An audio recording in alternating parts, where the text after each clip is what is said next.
Hello, আসসালামু আলাইকুম। আহ ভাই, বোন, বন্ধুরা আশা করি আপনারা সবাই ভালো ছিলেন, ভালো আছেন এবং ভালো থাকবেন এই শুভকামনা আপনাদের জন্য। আমরা মিস্টার ব্যাংকার চ্যানেলে আপনাদেরকে আরো একবার স্বাগতম। আমাদের সিবিসিএস সিরিজের ইউসিবি 600 নিয়ে আমাদের যে ডিসকাশন চলছিল, আজ আমরা তার আহ, আরেকটা আর্টিকেল নিয়ে ডিসকাস করব। আজকের আমাদের আর্টিকেল হচ্ছে ইউসিবি 600 আর্টিকেল 3 ইন্টারপ্রিটেশনস।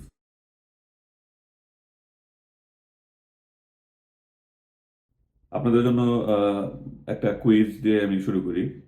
আমার আর্টিকেল 2 এর যে ডিসকাশন ছিল, সেই ডিসকাশনের পরে আসলে অনেক কিছুই চেঞ্জ হয়ে গেছে। আমার দেশ, আমার পেশা, অনেক কিছুই চেঞ্জ হয়ে গেছে। সাথে আরেকটা জিনিসও চেঞ্জ হয়েছে, যা আর্টিকেল 2 ডিসকাশনে ছিল, এখন নেই। সেটা আপনারা ফাইন্ড আউট করে কমেন্টে জানাবেন। তো আম, ঠিক আছে, আমরা আমাদের আলোচনায় চলে যাই। আমাদের আজকের টপিক হচ্ছে ইসিপি 600 আর্টিকেল 3 ইন্টারপ্রিটেশনস। আগের আর্টিকেলটি যেমন ছিল ডেফিনিশনস, এই আর্টিকেলটি পড়তে গেলে আপনি কিছু ওয়ার্ড বা ফ্রেজ পাবেন, যেগুলোকে শুধু এই আর্টিকেলের পরিপ্রেক্ষিতে আপনি কিভাবে ডিফাইন করবেন। এই আর্টিকেলটিও অনেকটা সেরকমই। এটা হচ্ছে ইন্টারপ্রিটেশন। এই আর্টিকেল এই ইউসিপি 600 পড়তে গেলে আপনারা কিছু টার্মস পাবেন, যেটার ইন্টারপ্রিটেশনগুলো কি হবে। অন্য জায়গায় এই ইন্টারপ্রিটেশন ডিফারেন্ট হতে পারে, কিন্তু এই আর্টিকেলগুলো পড়তে গেলে ইন্টারপ্রিটেশনগুলো কি হবে সেটাই এখানে বলা আছে। যেমন ফর এক্সাম্পল, আপনি শিপমেন্ট বা এক্সপায়ারি ডেট ক্যালকুলেট করতে গেলে আপনি একটা অপশন পেতে পারেন, ফ্রম এত টু এত, বা বিটুইন এত টু এত, আফটার এত টু আফটার এত, বিফোর এত। তো স্বাভাবিকভাবেই বিফোর, আফটার বা ফ্রম এর কিছু অর্থ আমরা জানি, বা আমরা অভ্যস্ত এই শব্দগুলোর সাথে। কিন্তু যখন আপনি আম, এই ইউসিপির আন্ডারে যখন এই ওয়ার্ডগুলো আপনি ব্যাখ্যা করতে যাবেন, তখন আপনাকে কিছু বিষয় মনে রাখতে হবে। যেমন শুধু একটা এক্সাম্পল দিয়ে আমি এই ভূমিকা শেষ করি। সেটা হচ্ছে যেমন ফ্রম। ফ্রম শব্দটি আমরা নর্মালি বুঝি যে কোনো কিছুর স্টার্টিং পয়েন্ট। এখন এই স্টার্টিং পয়েন্ট ফ্রম এত টু এত, তো আমরা বলছি স্টার্টিং পয়েন্ট এবং দেন কোনো একটা স্পেসিফিক এন্ড পয়েন্ট। কিন্তু এই ফ্রম ওয়ার্ডটি যখন আপনি ইউসিপির আন্ডারে শিপমেন্ট ডেট ক্যালকুলেশনে ইউজ করবেন, তখন এই ফ্রম ওয়ার্ডে একটি ডিফারেন্ট মিনিং। এই ফ্রম ওয়ার্ডটি যখন আপনি আবার ম্যাচুরিটি ডেট ক্যালকুলেশনে ইউজ করবেন, তখন এই ফ্রম এর আবার একটা ডিফারেন্ট মিনিং। তো এই জন্যই এই আর্টিকেলের যে পয়েন্টগুলো এখানে ডিসকাস করা হবে, সেগুলো আপনারা একটু ভালো মতো জানবেন, এবং সেগুলো অবশ্যই জেনারেল লাইফের চেয়ে একটু ডিফারেন্স থাকতে পারে। তো সেটা এই জন্য এখানে বলে নেওয়া যে এই আর্টিকেলগুলোকে আমাদেরকে ইউসিপির আলোকে যখন ব্যাখ্যা করতে যাব, তখন এগুলোকেই আমরা এভাবে ব্যাখ্যা করবো। অন্যথায় আমরা এতদিন এদেরকে যেভাবে যে নামে ডেকে আসতাম, যে অর্থে ব্যবহার করে আসতাম, সেটা সেভাবেই থাকবে।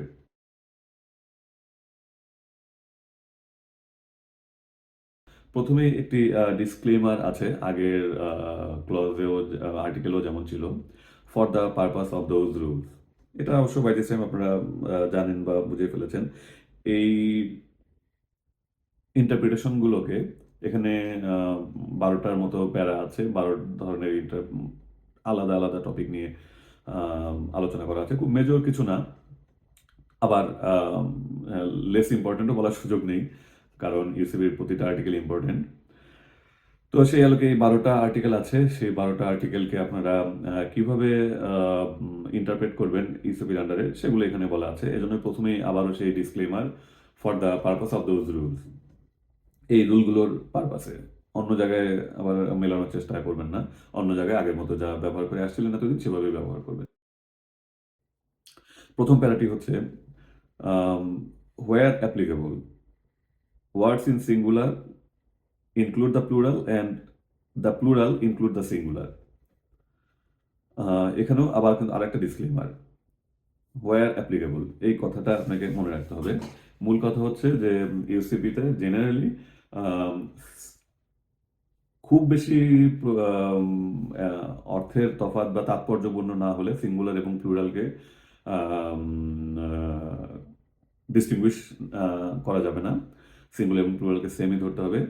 কিন্তু আবার কথা একটা যেহেতু আছে, হোয়ার অ্যাপ্লিকেবল, কাজে সব কোনো জায়গায় আপনি সিঙ্গুলার প্লুরালকে ডিফারেন্সিয়েট করবেন না, বা যেখানে সিঙ্গুলার পাবেন সেখানেই প্লুরাল করে দিবেন, যেখানেই প্লুরাল পাবেন সেখানে সিঙ্গুলার করে দিবেন, ব্যাপারটা তা না। মোটামুটি করবেন, কিন্তু কিছু জায়গায় এটা যদি খুব সিগনিফিক্যান্ট হয়ে থাকে তাহলে সেখানে আবার সিঙ্গুলার প্লুরালকে এক করে ফেলা যাবে না। এই জন্যই বলেছে হোয়ার অ্যাপ্লিকেবল। এছাড়া মোস্ট অফ দ্য কেসেসে আপনি সিঙ্গুলার এবং প্লুরালকে আপনি সিমিলারলি ধরতে পারেন।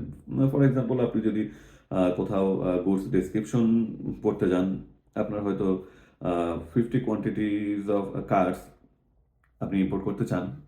এখন আপনি কোথাও কার্স না লিখে কার লিখলেন, তো সেখানে স্বাভাবিকভাবে বোঝা যাচ্ছে যে 50টা কার হবে না, কার্স হবে।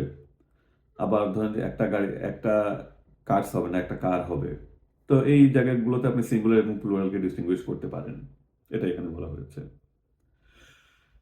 এরপর হচ্ছে প্যারা 2, সেখানে বলা হচ্ছে credit is irrevocable even if there is no indication to that effect.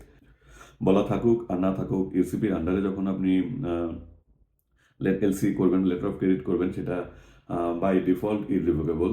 কারণ রিভোকেবল এলসি এখন আর নেই, বাই ডিফল্ট এটা ইরিভোকেবল। তো সেই কথাটাও আবার আপনাকে বারবার মনে করিয়ে দেওয়া হচ্ছে।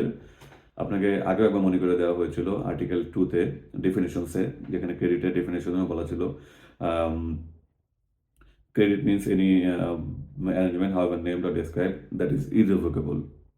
আগেও একবার বলা ছিল ইরিভোকেবল। আপনার এই আর্টিকেল 3-তে আরেকবার আপনাকে ডেফিনেশনে একবার বলা ছিল ইরিভোকেবল। আর্টিকেল 3-তে আপনাকে আরেকবার মনে করে দেওয়া হচ্ছে, যাতে খুব ইম্পর্টেন্ট একটা পয়েন্ট আপনি ভুলে না যান, এজন্য আপনাকে বারবার মনে করে দেওয়া হচ্ছে। এখানে আরেকবার মনে করে দেওয়া হলো যে a credit is irrevocable even if there is no indication to that effect. Indication থাকুক বা না থাকুক, ক্রেডিট ইররিভোকেবল। পরিবার ওই সে কঠিন প্রেমের মতো, পরিবার মানুক আর না মানুক, আপনারা দুজন দুজনার, সেরকম কোনো কথা বলা থাকুক আর না থাকুক, ক্রেডিট ইজ ইররিভোকেবল। পরপর দুইটা ডেফিনেশন, দুইটা আর্টিকেলে কিন্তু আমরা এই কথাটা পেলাম। কাজে এটাকে এতখানি গুরুত্ব দেওয়া হচ্ছে। প্যারা 3, প্যারাগ্রাফ 3-তে ডকুমেন্টের সিগনেচার প্রসঙ্গ নিয়ে বলা আছে।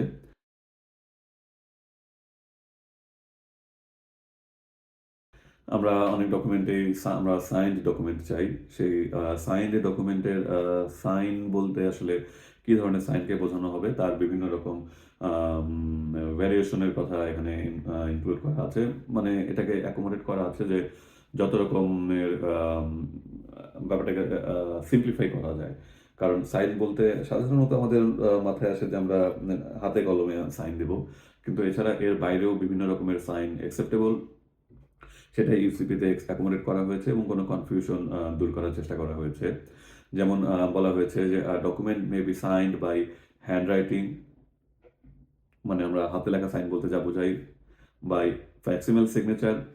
ফ্যাক্সিমেল সিগনেচার হচ্ছে কাইন্ড অফ স্ক্যান্ড সিগনেচার, বা কাইন্ড অফ স্ক্যান্ড সিগনেচার, যেটা আমরা ইন্স্যুরেন্স ডকুমেন্টে পেয়ে থাকি, যেটা আমরা মার্কস লাইনের ট্রান্সপোর্ট ডকুমেন্টে পেয়ে থাকি।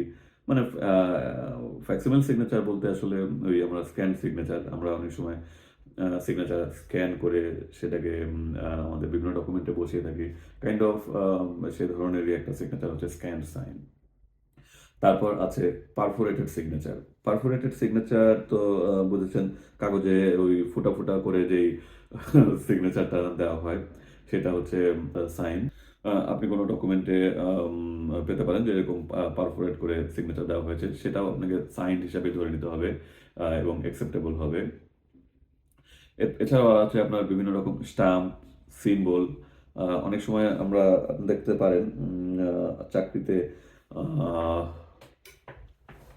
অনেক বড় মাপের যখন কোনো অফিস আদালতে আপনি হয়তো দেখবেন যে আপনার বড় মাপের জন্য যখন কোনো ওয়ার্কশপ বা হয়ে থাকে, ট্রেনিং হয়ে থাকে, সেই ট্রেনিং শেষে যেই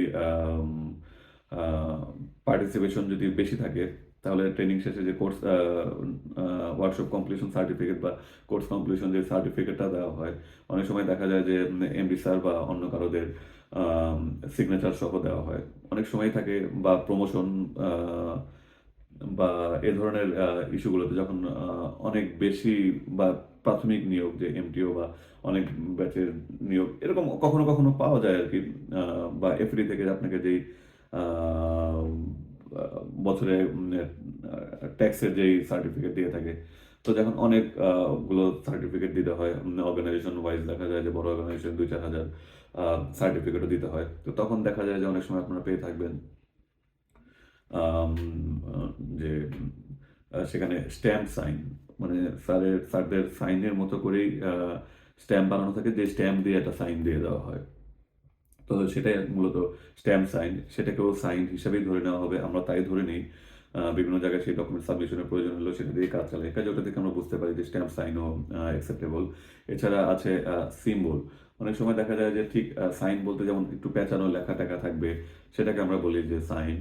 তো কখনো কখনো দেখা যায় যে এর বাইরে অর্গানাইজেশনের কোনো সিম্বল বা লোগো বা কোনো বিশেষ ধরনের সিল দিয়ে একটা স্ট্যাম্পের মতো বানানো হয়, সেটাও কাগজে মেরে দিলে সেটাকেও সাইন হিসাবে ধরতে হবে অ্যাজ পার আর্টিকেল 3 ইন্টারপ্রিটেশন। তারপর আরো কিছু সাইন আপনাকে ধরে নিতে হবে, যেমন or any other mechanical or electronic method of authentication. Mechanical method of authentication বিভিন্ন রকম হতে পারে, যেমন একটা বলা যায় যে আপনার বারকোড বা কিউআর কোড, এগুলোকে বলা যায় মেকানিক্যাল মেথড অফ অথেন্টিকেশন। আপনার কোডের ভিতর অনেক ইনফরমেশন লেখা আছে, আপনি প্রপার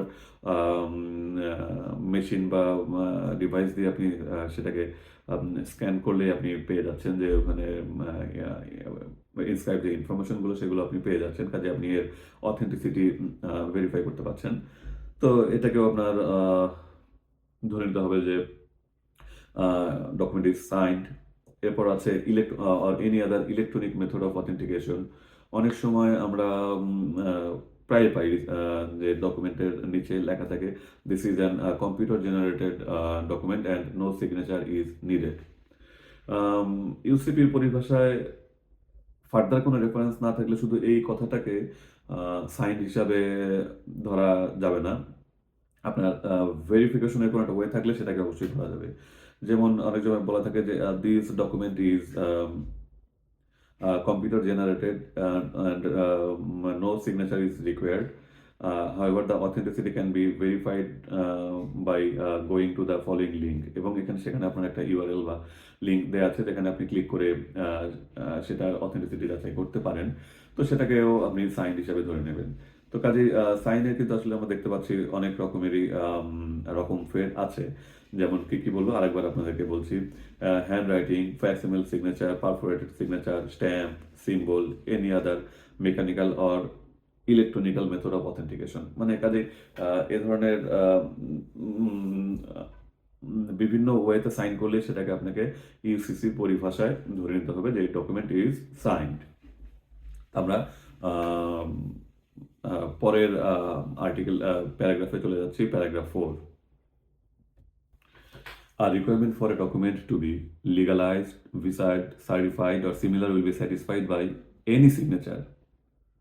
এই ধরনের কোনো রিকোয়ারমেন্ট থাকলে লিগালাইজ, ভিসাইড, সার্টিফাইড অর সিমিলার, এই ধরনের কোনো রিকোয়ারমেন্ট যদি থেকে থাকে, the similar will be satisfied by any signature, mark, stamp or label on the document which appears to satisfy the requirement.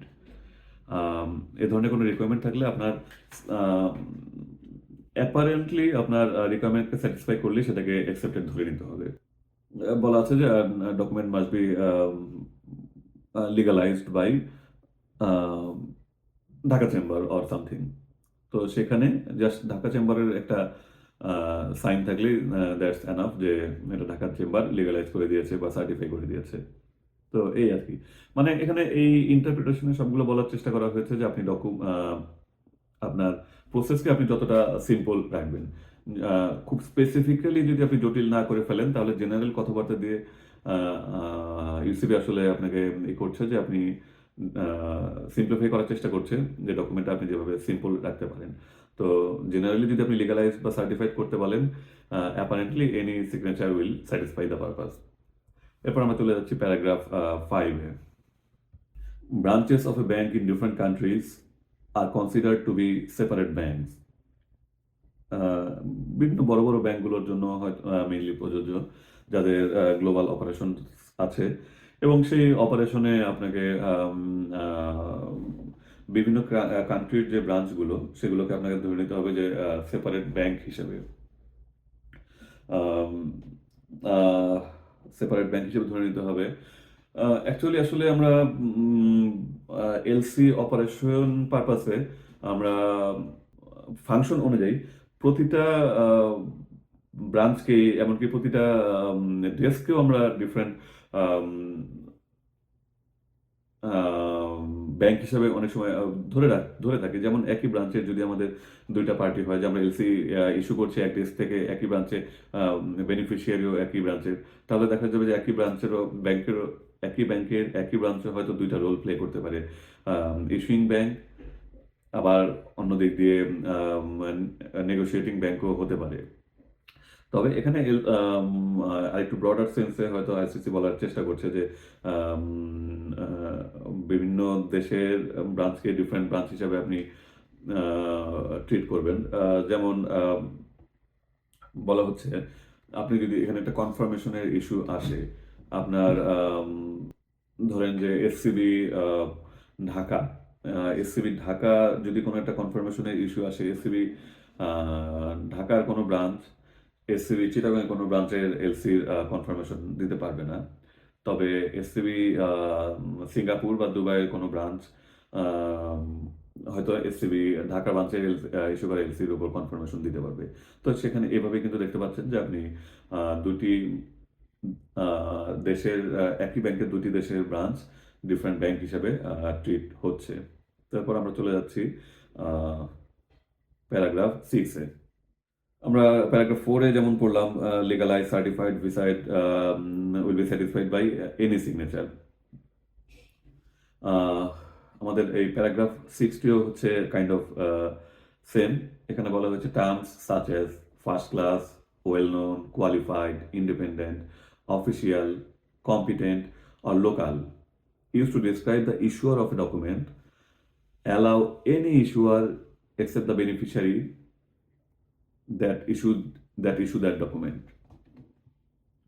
তার মানে আপনার যদি বলা হয় যে কোনো ডকুমেন্ট, কোনো first class, well known, qualified, independent ইত্যাদি ইত্যাদি পজিটিভ বিভিন্ন অ্যাডজেক্টিভ সহ বলে দিলেন যে অমুক ইস্যু করতে হবে, তো সেই অ্যাডজেক্টিভগুলো আসলে আপনি কাইন্ড অফ ডিসরিগার্ড করতে পারেন। এই আর্টিকেলে যা বলা হচ্ছে, আপনি এ ধরনের যদি কোনো রিকোয়ারমেন্ট থেকে থাকে, তাহলে সেই ডকুমেন্ট এনি ইস্যুয়ার সেই ডকুমেন্টটা ইস্যু করতে পারবে, এক্সেপ্ট বেনিফিশিয়ারি। মানে বলা হলো যে আপনার certificate of origin must be issued by qualified organisation. তো কোয়ালিফাইড অর্গানাইজেশন বলতে বেনিফিশিয়ারি ছাড়া যে কেউ এই ডকুমেন্ট ইস্যু করতে পারবে। ধরে নেওয়া হবে বেনিফিশিয়ারি ছাড়া বিশ্বের যে কেউ সেই expected qualified authority.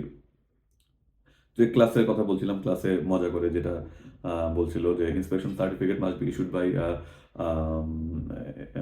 Well known or qualified organisation. তো দেখা গেল যে সেই ইন্সপেকশন সার্টিফিকেট ইস্যু করেছে দাউদ ইব্রাহিম, বেনিফিশিয়ারি ইস্যু করেনি, দাউদ ইব্রাহিম ইস্যু করেছে। তো ইউসিপির রুল 3 অনুযায়ী সেটা অবশ্যই আপনার কমপ্লাই করবে, কারণ বেনিফিশিয়ারি ছাড়া যে কেউকে ধরে নেওয়া হচ্ছে যে আপনার এই ধরনের টার্ম অ্যাডজেক্টিভগুলো থাকলে সেটা বেনিফিশিয়ারি ছাড়া যে কেউ করলেই হবে। তো বেনিফিশিয়ারি ছাড়া দাউদ ইব্রাহিম করেছে, এখন দাউদ ইব্রাহিম তো ওয়েল নোন, আপনি তো চেনেন দাউদ ইব্রাহিমকে, অতএব এটা কমপ্লাইং ডকুমেন্ট। এরপর আমরা চলে যাচ্ছি প্যারা 7-এ।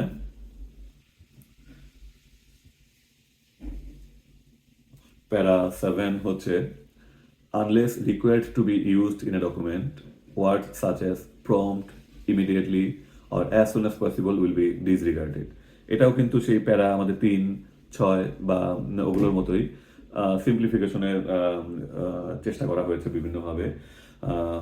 কোনো ডকুমেন্টে ইউজ করা ছাড়া, unless required to be used in a document, এই জিনিসটা আবার সেই disclaimer, unless required to be used in a document, যদি ডকুমেন্টে কোনো কারণে বিশেষভাবে ইউজ না করতে হয়, এছাড়া জেনারেল পারপাসে যদি বলা হয় তাকে prompt, immediately, as soon as possible will be disregarded. এ ধরনের কথাগুলোর অন্য কোনো মিনিং থাকবে না, আপনি ডিসরিগার্ড করতে পারেন।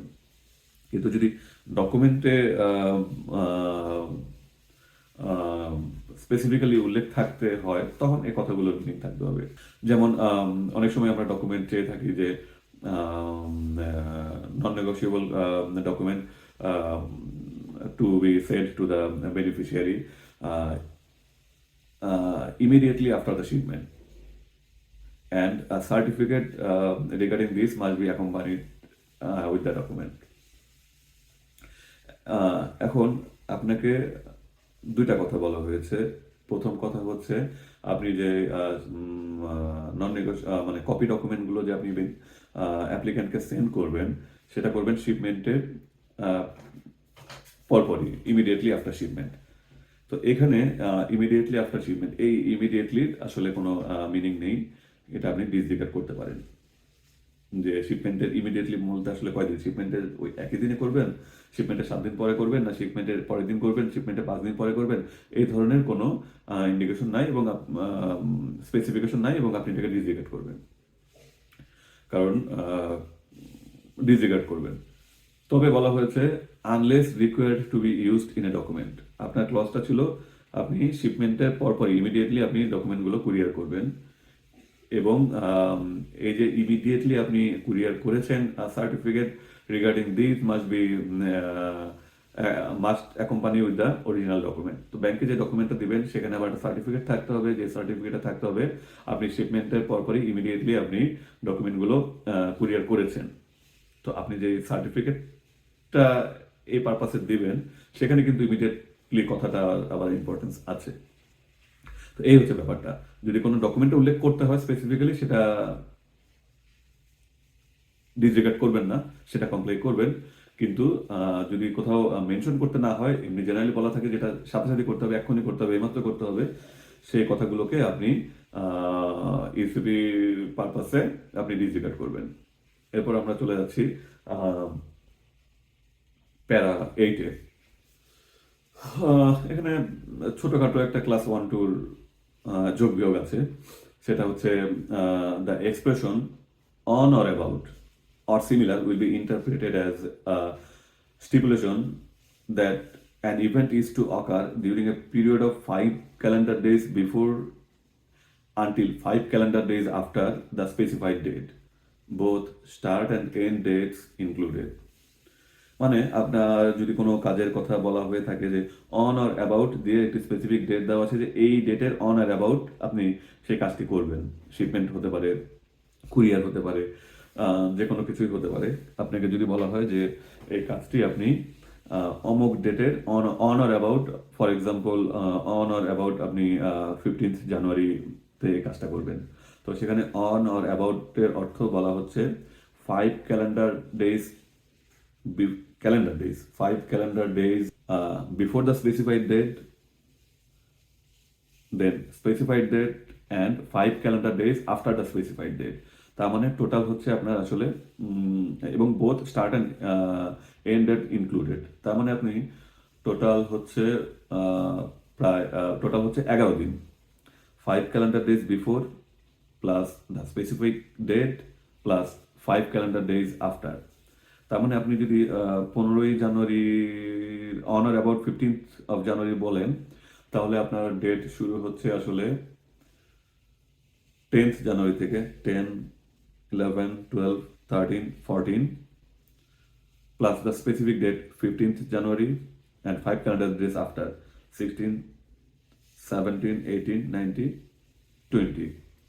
তার মানে আপনার হচ্ছে 10th জানুয়ারি থেকে 20th জানুয়ারি পর্যন্ত আপনি কিন্তু মোট 11 দিন পাচ্ছেন on or about or the similar, এই ধরনের কোনো এক্সপ্রেশন থাকলে আপনি টোটাল স্পেসিফিক ডেটের আগে পরে 5 দিন মিলে টোটাল 11 দিনের মতো আপনি একটা পিরিয়ড পাচ্ছেন। তো আমরা এরপর চলে যাচ্ছি আমাদের পরবর্তী টপিকে। প্যারা প্যারা 9টা একটু আপনাকে মনে রাখতে হবে। এখানে 6-7টার মতো ওয়ার্ড দেওয়া আছে। এই ওয়ার্ডগুলো থাকলে আপনি শিপমেন্ট এবং এক্সপায়ারি ডেট কিভাবে ক্যালকুলেট করবেন এবং ক্যালকুলেট করার সময় স্টার্টিং ডেট বা এন্ড ডেট ইনক্লুড করবেন না এক্সক্লুড করবেন, এই ধরনের কিছু আলোচনা আছে। এটা একটু মনোযোগ দিয়ে শুনতে পারেন। প্রথমে আমি প্যারাটা পড়ছি, মনোযোগ দিয়ে শুনতে পারেন এই প্যারাটা। The words to, until, till, from, between, etc. এই পাঁচটা when used to determine a period of shipment include the date or dates mentioned, and the words before and after exclude the date mentioned. এই প্যারা এবং পরের প্যারা মিলে আমার কনফিউশনটা আছে। দুইটা প্যারা মিলে আপনি একবার একটু মনোযোগ দিয়ে শুনতে পারেন। তো এখানে বলা হচ্ছে to, until, till, from, between, before, after. এখানে 7টা ওয়ার্ড বলেছে এবং এখানে ক্যালকুলেশন করছি আমরা। এই প্যারাতে ক্যালকুলেশনে বলা হয়েছে আপনার শিপমেন্ট, পরেরটায় পাবো আমরা ম্যাচুরিটি। তো শিপমেন্ট ক্যালকুলেশনের সময় কি হবে, ম্যাচুরিটি ক্যালকুলেশনের সময় কি হবে এবং কোন ওয়ার্ড থাকলে কি হবে, এই বিষয়গুলো একটু মনোযোগ দিয়ে শুনুন।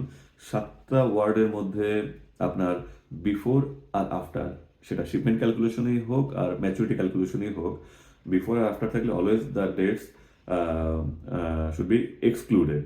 বিফোর এবং আফটার থাকলে ডেটটা এক্সক্লুড হবে, যে ডেটটা বলা হবে। আর to, until, till, from, between এই ওয়ার্ডগুলো থাকলে শিপমেন্ট ডেটের সময় আপনাকে ইনক্লুড করে নিতে হবে।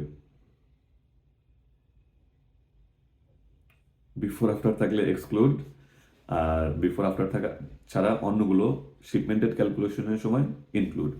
তো পরের প্যারাটা আমরা একবারে পড়ে জাস্ট একটা পয়েন্ট বলবো, সেটা মনে রাখলে আপনার আশা করি কনফিউশন থাকবে না। এরপরে প্যারা 10 হচ্ছে the words from and after when used to determine a maturity date exclude the date mentioned.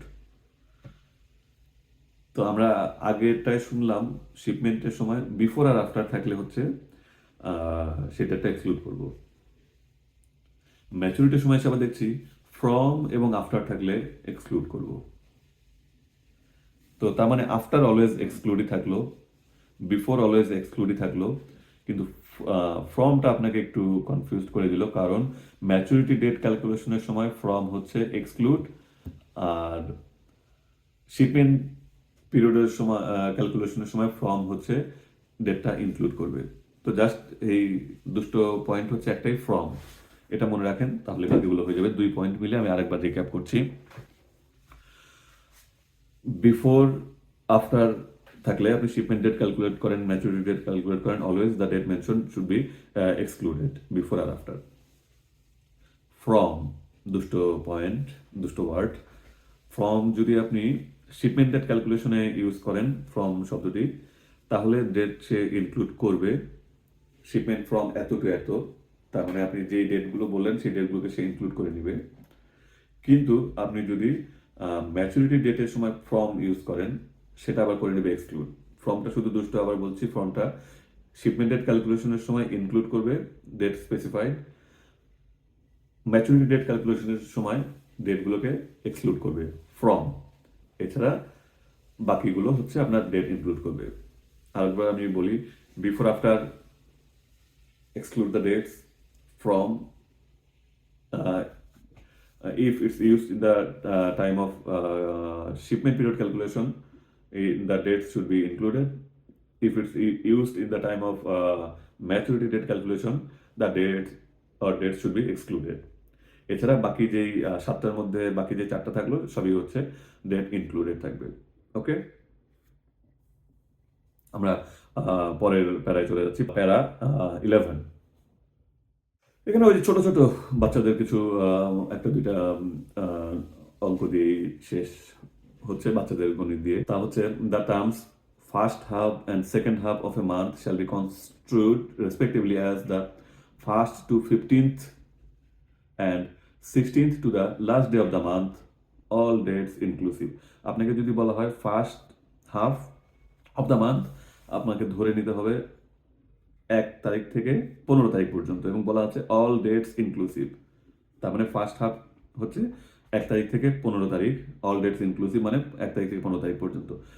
Second half তাহলে কবে? 16 তারিখ থেকে 30 তারিখ? না, এখানে একটু আপনাকে ট্রিকি হতে হবে, কারণ সব মাস তো 30 দিনে না। 31 দিনে আছে, 29 দিনে আছে, 28 দিনে আছে। তো এই জন্যই বলা আছে সেকেন্ড হাফ হচ্ছে 16 তারিখ থেকে last day of the month. এখানে আর বলেনি যে লাস্ট ডে কবে, যে মাসের যেটা লাস্ট ডে সেটাই হচ্ছে সেকেন্ড হাফ। ফেব্রুয়ারি হলে 16 তারিখ থেকে 28 তারিখ সেকেন্ড হাফ, লিপ ইয়ার হলে 16 তারিখ থেকে 29 তারিখ, এরকম। এরপর আমরা এই চ্যাপ্টারের প্রায় শেষে চলে এসেছি। আমরা এখন আছি লাস্ট প্যারা, প্যারা 12। প্যারা 12 বা প্যারা 11 কাইন্ড অফ সেম। এখানে প্যারা 10-এ 11-এ বলা ছিল first half and second half, and আর প্যারা 12-এ বলা আছে beginning, middle and end of a month. তো সেমভাবে বুঝতে পারছেন, এটা আমি জানি আপনারা অলরেডি পারছেন। তাহলে বিগিনিং অফ দ্য মান্থ কি হবে? হ্যাঁ, 1 থেকে 10 তারিখ। মিডল অফ দ্য মান্থ 11 থেকে 20 তারিখ, এবং এন্ড অফ দ্য মান্থ 21 তারিখ থেকে last day of the month.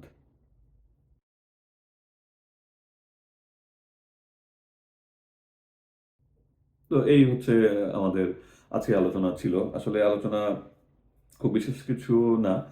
আহ, পড়লে আপনারাও পারবেন, বা আপনারা অলরেডি পারেন আমি জানি।